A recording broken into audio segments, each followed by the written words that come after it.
The Avengers. That's what we call ourselves. Sort of like a team. Earth's mightiest heroes type thing. Avengers, time to work for a living. That's my secret. I'm always angry.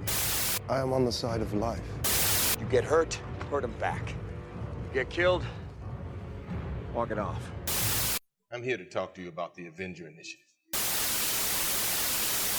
I'm your host, Andrew, and I'm here to talk to you about the Avengers. Welcome to a special episode of Some Assembly Required, your weekly adventure into the annals of Earth's mightiest heroes, the Avengers. This week, we are talking about Captain Marvel, the latest release from the Marvel Cinematic Universe. And joining me today is my wonderful wife, Becky, who joined me last night to see the movie. We are recording Friday night, so we got to an early showing on Thursday. And we wanted to record and get this out as soon as possible. So this isn't going to be quite as refined a episode as you might be used to from me. But, you know, we really want to get it out. We really want to talk about this movie. We're excited about it. So we're going to forego my usual several hours of edits and just get this out to you guys as much as possible. You mean you're not so refined naturally? Not a chance. So overall, what did you think of the movie? I really enjoyed it. I thought it was a fresh take on a Marvel movie. It wasn't something we'd ever seen before. And I'm not talking about the female lead. I'm talking about just the plot, just the feel of the movie. It was something new and fresh in the Marvel Cinematic Universe. Yeah, I will agree with you. It was very novel. It was similar to like Ant-Man and Black Panther in that it was a lot less formulaic than the standard Marvel movie. I mean, Black Panther had the Marvel formula pretty solidly, but, you know, this decided to go a few different places with it. Its hero was a little bit different. Again, not just talking about gender, but in the way they defined themselves and in the way that we kind of approached the story. It was a little bit of a non-linear at times. There were a lot of heavy flashbacks. So it's nice to see Marvel branching out. You know, the Russo brothers do a great job with the movies because they've done a number of them now. But at the same time, it's important and it's nice, it's refreshing to get a new perspective on something. Yes, and I think part of it is that this is out of chronological order with the rest of the cinematic universe. That helps, but this felt like it could stand alone. It felt like its own movie. You didn't feel like you were in Iron Man's world because, for one thing, he doesn't exist yet. It was also nice to see Marvel characters that we've come to know in a little bit of a different light. Specifically, I'm thinking of Nick Fury. This was a much looser, much more approachable Nick Fury than we have seen in the Avengers movies. He's not the hardened spy director of S.H.I.E.L.D. that we've come to know and, for the most part, enjoy. He really is a experienced but relatively young agent fairly early in his career with S.H.I.E.L.D. And he hasn't seen all of these horrible negative things that kind of turn him into the Nick Fury we see in like Winter Soldier. And he still has two eyes. Yes. Honestly, they did a fairly good job with the digital aging on both Samuel L. Jackson and Clark Gregg. There was one scene with Clark Gregg in the stairwell where I was like, ooh. Yes, I will agree with you on that. But when you look at that compared to some other digital aging or digital faces, especially Samuel L. Jackson was 99% of the time not very noticeable. Yeah, I mean, I doubt they had to do much to him. He hasn't really aged a whole lot in general. Not a ton, but I mean, he looks very good. He looks like he would have in like Coming to America, which was his first film role, but he's very young and very vibrant. Yes. But he's still Samuel L. Jackson. And he's a little naive. The character of Nick Fury is a little naive because, as you said, he hasn't seen everything that he will come to see in his tenure at S.H.I.E.L.D. So in this movie, he's like, he doesn't believe everything all the time. And he's super trusting of his boss. Doesn't occur to him that he could be a Skrull. Yeah. So we've kind of started diving into the film here a bit. Just kind of a general synopsis. So we find the character of Carol Danvers as a Kree. She's been living on Hala for 6 years, and she is part of really what amounts to a covert strike force for the Kree, headed by Jude Law's character, Jan Rog. And with this team, she is fighting part of the what amounts to the Marvel classic Kree-Skrull War. And eventually she ends up on Earth after a mission gone bad. And that's the point at which her life, as she knows it currently, starts to unravel, and the past that was missing, that was hidden from her, begins to reassert itself. And from there, we kind of just go on a bit of a roller coaster through both Carol's emotions and really the Marvel universe of the early to mid 90s. I think someone determined the film was probably somewhere set about 1994 based on the Blockbuster sign from the trailer. Because I guess after 1994 or so, Blockbuster had changed its sign a little bit. It's also, you know, the height of grunge, and as we saw in the trailer and as you see in the film, at one point Carol Danvers is dressed very 90s Seattle grunge, and Samuel L. Jackson even makes a comment about that. So I think, didn't they mention that the plane went down in 89 and then it had been 6 years? So that would be 95, maybe? No, it said it about the same. You know, you're right. That's a good point. So yeah, about 95 then. That just occurred to me. So in general, I will say that I really enjoyed that 90s setting. I mean, you and I are both of an age where we grew up in the 90s, you know, born in the 80s, but we really, our childhood was in the 90s. So I have a lot of fond memories of this time. The music that they were playing in the background constantly was music that I still love to listen to. Yep. The closing credits are to Whole Celebrity Skin. Like, that's the era and that's the kind of music we're talking about. And I really enjoyed it. And there's certainly in our society today, there's 90s nostalgia is big. So it was definitely a good choice for the movie.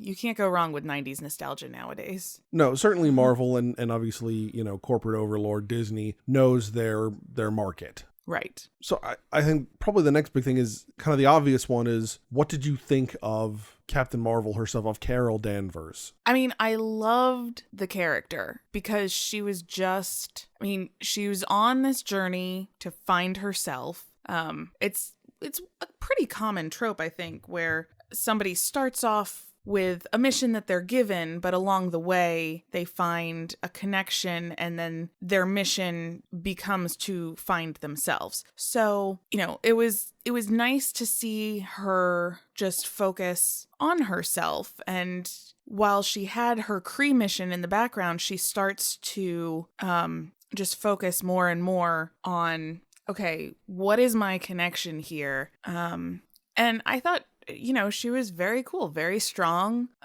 very heroic. And I just wish, and I have gone on this tangent all the time, that women in combat, and in real life, they do, women in combat put their damn hair up, or at least put a headband on. Drives me crazy. It's the most unrealistic thing about female superheroes. Black Panther is the only one that got it right. But anyways, totally different tangent. Has nothing to do with character development or anything. It just really upsets me when I see female superheroes fighting and their hair is in their face. And like, I understand it looks good, but it's so impractical.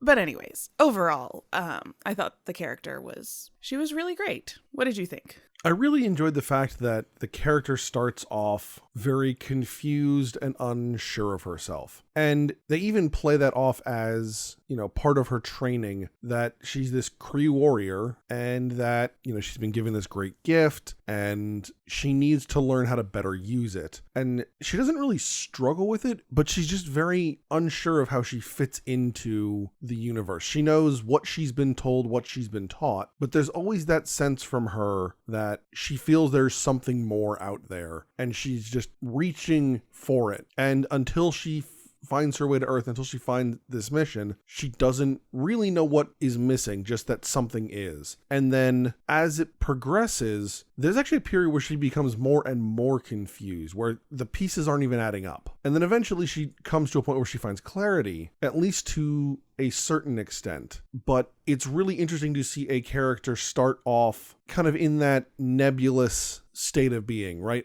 a lot of superheroes, there are transitions, but they move from state A to state B. And it's a very linear transition. You know, Captain America starts off as Steve Rogers, the scrawny weakling, and he ends up as Steve Rogers, Captain America super buff and the superhero. Carol Danvers starts off with a great amount of power, but really in a lot of ways lacking in purpose and just kind of existing. And then she moves into finding a very specific purpose and having a much clearer sense of who she is as both a person and as use her term, a warrior. And she understands who she is and where she's been much better by the end. I also think that it's important to note her power. She's always had it. And a lot of superheroes, it's about like them finding their power, them learning to control their power, and, you know, wrestling with themselves to try and figure out how to do that, how to maintain control. And with her, she seems to be fairly in control of it. And, you know, she's not just blasting things willy-nilly. For her, it appears like her power is kept down by outside forces, which I think we have to address as a female character, that's fairly common. And I feel like a lot of women are going to relate to that. I was having, you know, this visceral reaction every time Jude Law's character was like, you need to control your emotions. And at first I was thinking, you know, you don't tell a male superhero to control his emotions. And then I realized, well, no, there's characters like the Hulk, and you do tell him, hey, try to stay calm, try not to get angry. So I was like, why am I feeling just so offended every time he says to control her emotions? And it's because her emotions aren't out of control. She's fighting with him. She has a way to beat him.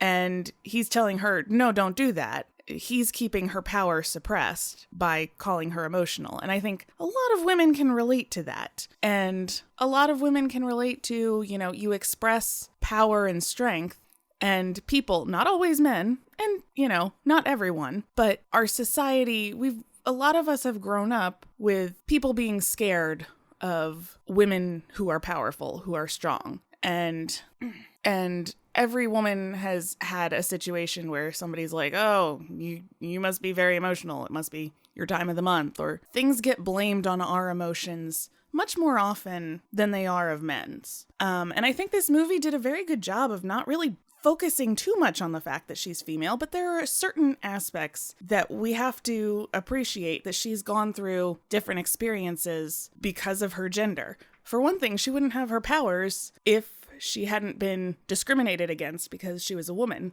No, that's very true. You mentioned earlier she's always had her powers. That's true in the context of the fact that as long as she has thought herself a Kree, right, she has had those powers. She gets them through an accident as an Air Force pilot. But that discrimination you're talking about is a fairly constant factor through her life, and her defiance of that emotional and at times physical beating down. And that's also what makes the character, I think, more interesting, is her just unending resilience. Right. Which is epitomized in that montage of her at various stages in her life physically standing up against people who are physically trying to keep her down. Yes. One of the other things I also like is not only are they using psychological and societal means to try and bring Carol down, but they also have to do it physically as well. Right. Her powers are actually suppressed by a physical implant that she is told is actually, or it's implied at least, is the source of her power. And as she progresses, she figures out exactly what's going on, and she overcomes this physical impediment. Right. So as kind of the standard white male here, I will say that a lot of these are really interesting things for me to hear you say and to kind of talking points to discuss. One of the things that kind of struck me is, as you're talking about these things, everything you're saying, I'm finding myself thinking back at the film going, yeah, okay, yep. All right, I see that now. But it was done in such a way that I didn't feel like I was getting clubbed over the head with it. Right. It's not like, this is a feminist movie. Here you go. And But I do think that the fact that we had a female writer and director, is the same person in Anna Boden, really kind of helped with that, right? She brought the right perspective to the film to make the points, but to do so in an artistic way. Absolutely. And there are certain things you need certain people's perspective on. I think having female director of Wonder Woman was a good idea. I think having a black director of Black Panther, helped. There are certain, we can work to open our minds to the experiences of people who are different than us. But there are certain experiences that you have to have gone through yourself. And in order to portray them accurately, and then by portraying them accurately, people who are different gender, different race, whatever, can understand them better because they are being portrayed accurately. And passionately too. Yeah, this is a cast that is definitely very interested and involved in not just the physical acting, the physical film, but in the larger messaging that the film presents, and really trying to be honest with that. One aspect that I found myself thinking during the movie, I'm like, why aren't all the Kree blue? Like, why do they have different skin tones? Like, aren't, alien races supposed to be, homogeneous? Yes. And then I was like, wait a minute, our planet is filled with people of different skin colors. And so why shouldn't another planet? Yeah, and it's interesting you bring that up. I'd have to go back and look, but that is actually a problem with the Kree, is that there are more desirable skin tones than others. If I remember right, the pink Kree, effectively the white Kree, are generally higher on the food chain than the blue, but I could have that backwards. And in the comics, they're literally a little bit, they're not really very Caucasian, they're actually more pink. Yeah, that was just something I found myself thinking, and then realizing an alien race doesn't have to be all one color. They don't have to all look the same, because we don't. So what did you think of Goose? Oh my gosh, Goose. I'm not a cat person, you are. But, Goose the Flurkin. Yes, Goose was a lot of fun. Yes. Especially Samuel L. Jackson's interactions with the cat. Again, Nick Fury interacting with a cat and just being super loving on it all the time was really entertaining to watch. Absolutely. And I was not surprised at all by the end credit scene of Goose puking up the Tesseract like a hairball. I was like, they're going to do this at some point, and by the end of the movie they hadn't done it. I said, that's going to be the end credit scene. Yes. Now, I will admit that I did not see that coming like you did, but I thoroughly enjoyed that, especially as a cat owner. You just kind of hear that you're like, oh God, here it comes. Yep. Yeah, so it's instinctively, just as a cat owner, I knew that was about to happen. But it was still really entertaining, especially when he's, hawking up something the size of the Tesseract. So what did you think about, some of the secondary characters? What was the Skrull leader's name? Talos. Yeah, played by Ben Mendelsohn. I think Ben Mendelsohn did a really good job with it. I enjoyed it. I appreciated very much the character twist. Yes, I did not see that coming. Nor did I. It's one of those things, I know some of the history between the Kree and the Skrull because I've read comics kind of interspersed throughout Marvel history, but I don't have a clear timeline of it. So I knew that the Skrull homeworld is destroyed, but I didn't know that we were going to see that in this film, or that was going to be implied. We don't actually see the destruction. It's only discussed and implied, but I had just assumed that this was going to be all Kree-Skrull war, and that was it. Right. Yeah, I did not foresee that the Skrull were actually going to be the good guys. I absolutely foresaw that Jude Law was going to be an antagonist in some way, shape, or form, but to have the Skrull turn around and be the ones who needed protecting, that was very surprising to me, and I appreciate a twist that I can't see coming. I think it was also surprising because while both alien races are often antagonistic towards humans, the Kree have a bit of a better tendency to being heroes, because you end up with characters like the original Captain Marvel, you end up with Carol Danvers, there have been a couple of other Krees who have been members of other superhero teams like Guardians of the Galaxy. So they've tended to ally themselves far more with heroes, where the Skrulls have really very consistently been villains, oftentimes villains of the Fantastic Four and some the Avengers, but they're almost always villains. So to take that twist and make them sympathetic as characters was really kind of interesting to be involved in. And it got me thinking about what questions I would ask and answer to figure out if someone was a Skrull or not. Yeah, I don't have good answers for that. I don't have good questions either. I'm not a Skrull? Does that work? I don't think that's the way it works. I don't have photon blast, so Yeah. maybe I am a Skrull and don't know it. I don't know. Let's see here. It was nice to see Korath return. Yes. I would have liked to have seen both Korath and Ronan, actually. I would have liked to have seen a little bit of an inkling of their future in the characters. Yes, I agree. Now, one thing I really actually liked is that Ronan is obviously at this point a member of the Accusers, which is Ronan's standard title, Ronan the Accuser, but as part of the Accusers, they bomb planets, and their ships are much smaller versions, but they look very similar to Ronan's ship from Guardians of the Galaxy. Yes. And I liked that the fact that we kept the technology looking similar means we're still working within the same universe. It's like Star Trek. Not all the ships look identical, but you can tell that they're all in the same fleet. Yes.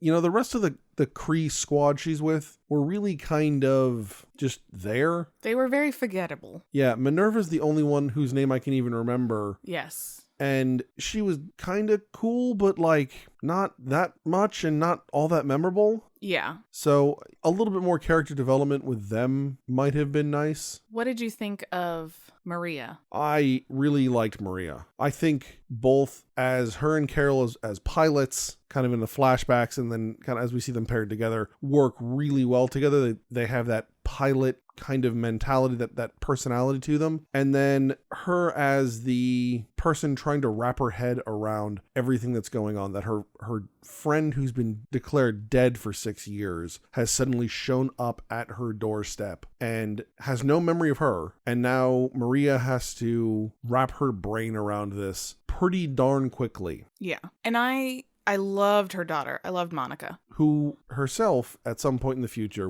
is Captain Marvel. Monica Rambeau is actually the second Captain Marvel. Definitely see that. Yeah, not actually after Carol, because Carol in the comics doesn't become Captain Marvel till a fairly recent development, probably in the last 5 years, maybe a little longer than that.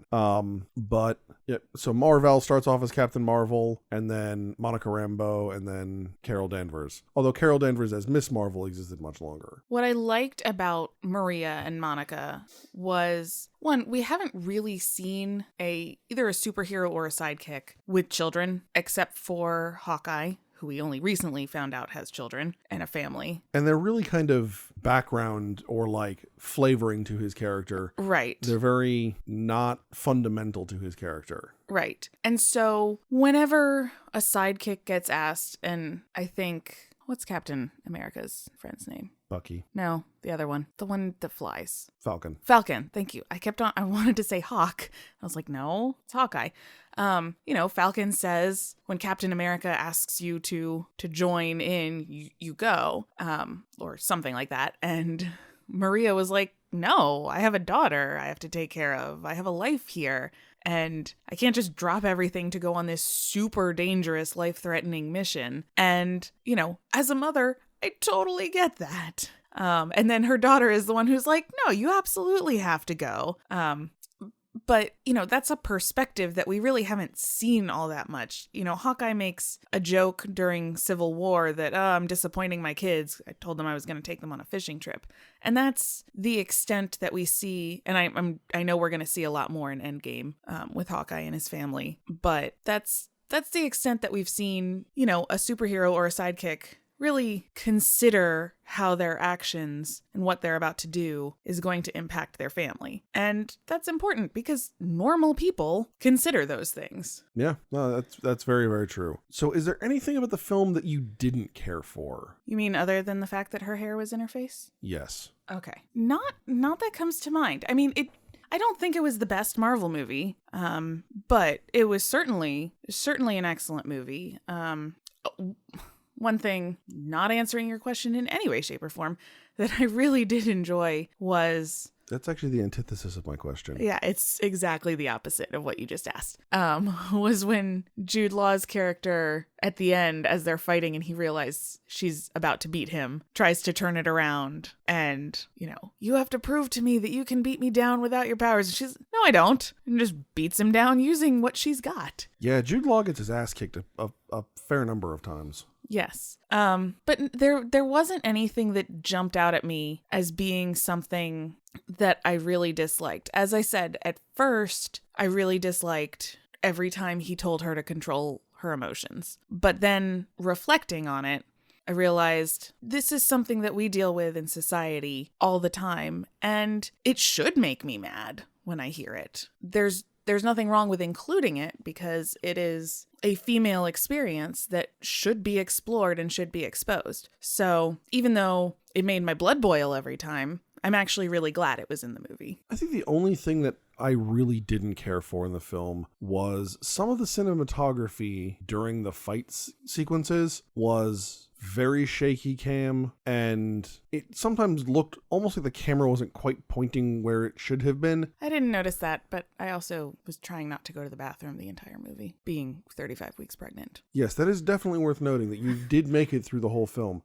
Yeah, it wasn't like... It didn't completely destroy the film for me. I certainly really enjoyed it. I think a number of the fight scenes were very good, and it got better as the film went along, but especially in the first battle against the Skrulls, there were a few times where I was like, I know Skrulls are getting beaten down, but I don't know much more than that because I'm having a hard time seeing and focusing on what's going on. Yeah, and there was one point on the lab ship during the fight while they're trying to get the Skrulls to escape, and she's fighting with Jude Law, that all of a sudden Jude Law is in an escape pod or whatever he's in, but it also looked like she was, it was unclear to me who she was still fighting, because at first it looked like he was the only one left for her to fight. Right. And now he's off in some pod, and we go back and she's still fighting. Like, I'm confused as to who it is. Probably because of the cutscenes and the cinematography, and it was a little bit dark, but... Yeah. So it looks like Captain Marvel's on the way to at least a successful opening, I would say. I don't think this is going to be the box office smash record breaker that Black Panther was, but I think we're off to a very strong start. Taking a look at Box Office Mojo, as of this morning, they're looking at about $20.7 million from the Thursday preview. So that's just 2 showings on a Thursday night. Most theaters do a 7 o'clock and like a 10:30 showing.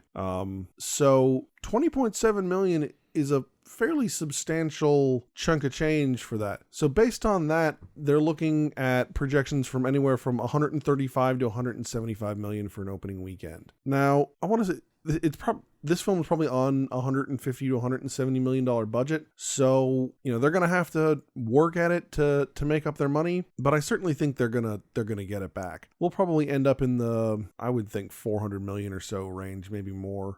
Yeah, our theater wasn't completely full, not as full as it's been when we've gone to, the first showing of other blockbuster superhero films. But it was pretty darn full. Really? I did not notice any empty seats. I think there were a few in the front. I don't know. I will say, I was a little surprised. It was a fairly quiet audience. It was. And admittedly, while there are some jokes, some humorous moments, it's not a particularly funny film. This isn't Ant-Man. Right. So, it's not super deep, dark, depressing, super heavy, but it's not excessively happy, smiley, light either. I do think I heard somebody try to get a clap started at the end of the Stan Lee Marvel intro. Yes, I did hear someone start clapping for that. What were your thoughts on that? I think it was a nice touch for Stan Lee. My only problem with that, and it really, I think in general is a problem with the new opening, is that the old opening, as the Marvel logo would basically zoom out on the Marvel logo, it would be flipping comic pages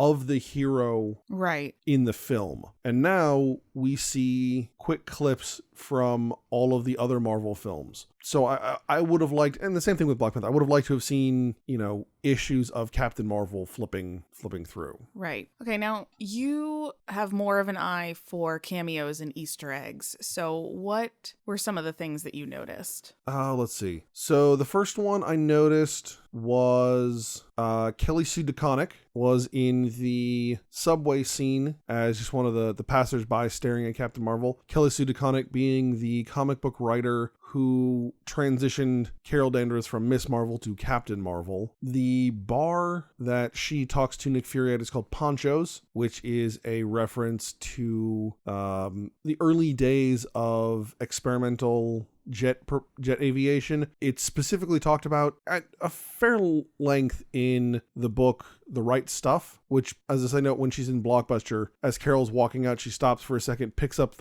a movie and looks at it, and it's The Right Stuff. But Poncho's is a reference to a bar where a lot of the aviators at what would become Edwards Air Force Base, it wasn't even Edwards at the time, would go to. So like Chuck Yeager was a regular at Poncho's and actually broke his ribs, 3 ribs, I believe, I think the day before breaking the sound barrier because he went drinking at Poncho's and then horseback riding. And then as Captain Marvel is changing the color of her uniform, at one point, I think she goes through something that is very reminiscent of the old black, red, and gold, the black and gold, but the one she stops on before deciding on her final color scheme is white and green, which is an homage to the color scheme of the original Captain Marvel's costume, or at least of his original costume. And actually the last one is that I thought of is the Stan Lee cameo, and Stan Lee is on a train and he's reading a script for Mallrats, and yeah, Mallrats was released in 1995. So 1994, 1995, that would have been a very fitting time for him to be reading the Mallrats script as he has a cameo in that film. So as soon as I saw that, I really appreciated that. 1, because I like Stanley, I like that cameo. 2, I'm a big fan of Kevin Smith, and I especially like Mallrats. So I'm sure there are more. At some point, I would like to see the film again. It may not happen until it's out on Blu-ray. It's certainly a film I am willing to see again. I think just you and I are at points in our life where we don't really get a chance to see films multiple times. Again, 35 weeks pregnant, which it's worth noting only because it's amusing to both of us, has no impact on anybody else in the world. But the last female superhero movie that came out, Wonder Woman, we went and saw the opening weekend of, and I was 33 weeks pregnant with our first son then. Yes. We're not going to keep this up because No. from what I understand, Black Widow's in pre-production, and so we've got a toddler and we'll have a newborn, and we're not doing it again. No, this shop is closed for the foreseeable future. So, any final thoughts? I really enjoyed this movie. It was just a refreshing movie overall. Like I said, in spite of the fact that it was a female lead, but it was also refreshing to have a female lead, and I'm excited to see her in Endgame and see what she brings. I'm just excited for Endgame. That's going to be awesome. I can't wait to see how they resolve. They're referring to it as the decimation. There we go. And yeah, and it was nice to have a female superhero movie, but you're not beaten over the head with, hey, pay attention to her because she's female. It's just, no, she's an awesome hero. Yes, very much so. Yeah, I would agree. I really enjoyed the film. Again, it's not my favorite Marvel film. Unfortunately, I think it's hard to live up to Winter Soldier. That's where my favorite is. But it is a solid introduction for this character, a character who's going to be important in the future for the Marvel Cinematic Universe. Quite honestly, I think she's going to be the lead character moving forward. And I'm excited to see where they take the character. I'm excited to see her in that lead role. In general, I really enjoy Brie Larson, so I am very pleased with this film and what it brings to the table for the Marvel Universe. Remember, you can find us at AvengersAssembly.com. You can follow us on Facebook, Instagram, and Twitter, and you can find this podcast on iTunes, SoundCloud, and YouTube. Tune in next week where we are back to our originally scheduled programming, and we will be jumping back into our Avengers issues. All right, hey. All right, good job, guys. Let's just not come in tomorrow. Let's just Take a day. You ever tried shawarma? There's a shawarma joint about 2 blocks from here.